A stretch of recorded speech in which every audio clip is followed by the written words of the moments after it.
Hey! Welcome to Savor and Instant. I'm Jimmy with Instant Brands, and today we have a delicious recipe for you. Slow-cooked smoked beer pork. Slow-cooked smoked beer pork. Slow-cooked smoked beer pork.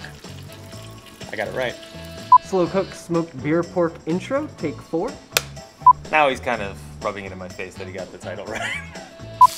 Now for this one, I've already been browning and searing the outside of this pork. So the next thing we're gonna do is throw in some onions and cook that in some of our fats.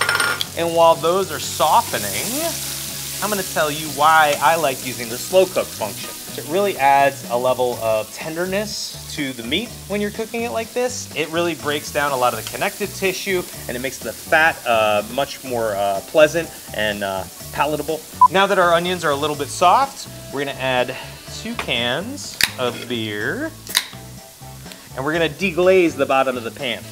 Now, deglazing is basically removing the frond from the pan. The frond is all of the bits that get stuck in the bottom of the pan, and they contain an incredible amount of deliciousness and flavor. So after you pour in the alcohol, and if you don't want to use alcohol, you can use beef stock or you can use vinegar. You're just going to want to scrape up all of those pieces off of the bottom of the pan and make sure you're getting that into the mix. And this cooking liquid smells incredible, and it's gonna make an awesome gravy for the sandwiches when the recipe is finally finished. So, once we get all that off, we are going to add some liquid smoke. Pork back in. Nestle it gently into the onions. Throw on the lid. That is gonna cook for 8 hours. I am gonna go on a journey to find the perfect loaf of bread to accompany my slow cooked smoked beer pork.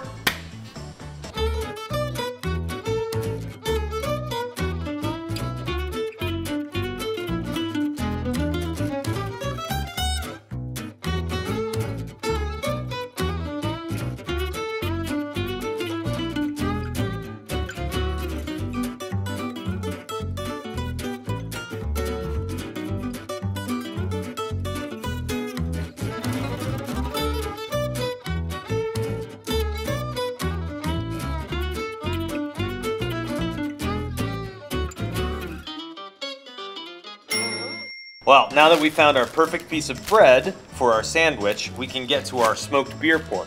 Now that our pork's finished and it's smelling absolutely delicious, we're actually gonna remove the pork from the pot and let it rest while we build our gravy using the cooking liquid.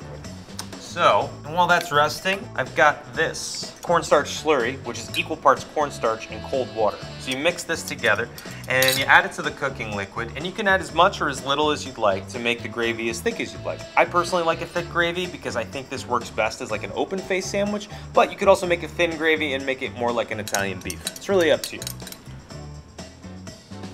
Now that our pork's been added back to the gravy, we're gonna construct our sandwich on the beautiful bread that we've now toasted.